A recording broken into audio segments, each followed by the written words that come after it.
Anyway, Utah Republican Senator, Senate Judiciary Committee member Mike Lee with us right now. Senator, thanks for taking the time. Thank you, Neil. I guess it really does depend on when such a conversation, if such a conversation took place. Could you educate me, Senator, if a representative of Donald Trump's, then a candidate for the presidency of the United States, had urged a key policy advisor to reach out to the Russians, and there's no indication that he did. That's one of the charges in this report. Is that an impeachable offense? Look, I really have no idea what is behind Mr. Flynn's decision to plead guilty. I learned about it just moments ago, and I really can't comment on it because I just don't know enough about it. Okay. I do want to ping-pong around, if you'll indulge me here. Jeff Flake, by the way, who was a holdout on this tax bill, we're just getting word right now, will not be. He will be a yay vote. So that would seem to indicate, Senator, that there are enough votes there to get this thing passed, presumably tonight. Is that your understanding? Yes, I think we're going to get this bill passed, and I think we're going to get it passed out of the Senate probably today, if not, then sometime over the weekend. But it is going to pass.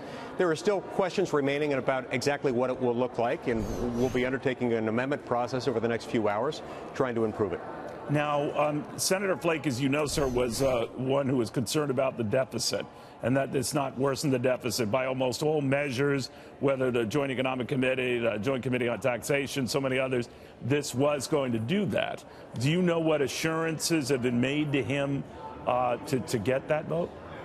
Look, I don't know what assurances have been made to Senator Flake or what might have prompted his willingness to vote for it. But what I do know is that we've been told that based on very modest economic growth projections, this is not going to blow a hole in the deficit.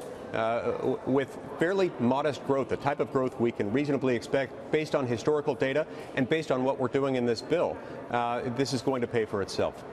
All right. With Senator Flake's yay vote right now, the only ones in doubt, as you know, Senator, are Senator Bob Corker, Senator Susan Collins. Senator Susan Collins was leaning more, when I last checked, to a yay than a nay. I could be wrong. Senator Corker, I would imagine, if Senator Flake is satisfied, is more likely a yay vote. That would indicate that all 52 Republicans are going to be yes votes on that. What do you think? Yeah, I think there is a very high likelihood that we have at least 50 votes, which is all we need, given that Vice President Pence can break any tie and would do so in favor of tax reform. I think it's also entirely possible that we get all 52. But again, the question is what it looks like at the end of the day. I'm still pushing to provide tax relief, a tax cut on the payroll tax for middle-class working parents. I want to make sure that happens, and I'm working with Senator Rubio to put that into the bill, to make sure that we bring about this reform and soften the blow of the parent tax penalty built into our current tax code.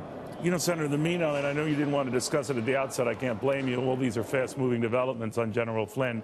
But the markets are confused, you know, maybe buoyed by the tax cut progress that you folks have made, but concerned that this is heading into a potential constitutional crisis for us regarding the president and who knew what and talked to whom of the Russians and all. Are you worried about that?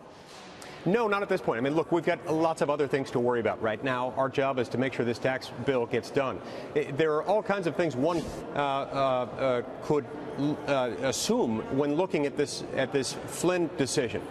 But I don't think there's anything in there that necessarily unavoidably implicates anyone in the administration. So I don't think we should make any rash decisions or assumptions about where this leads. All right. The legalities aside, do you find it improper for a representative of a campaign to be talking to the Russians when the campaign's not decided? I think most people would regard it as unusual. Whether it's improper, whether it's illegal, are different questions, and I don't know enough about it to comment meaningfully on that point. Fair enough. Senator, thank you very, very much. Again, Senator, I take it from you that a vote could be coming later on tonight on this. Is that your understanding? Yes, it could well be coming tonight. If not tonight, then sometime this weekend. But the important message here is, Neil, we're going to get this thing passed. It is going to provide meaningful relief for the American economy. It's going to lead to economic growth and job creation. That's what the American people want and deserve. It's what they expected when they elected a Republican Congress and a Republican president. We're going to deliver this weekend. And finally, I'd be remiss on the $2,000 child tax credit that you and Senator Marco Rubio wanted.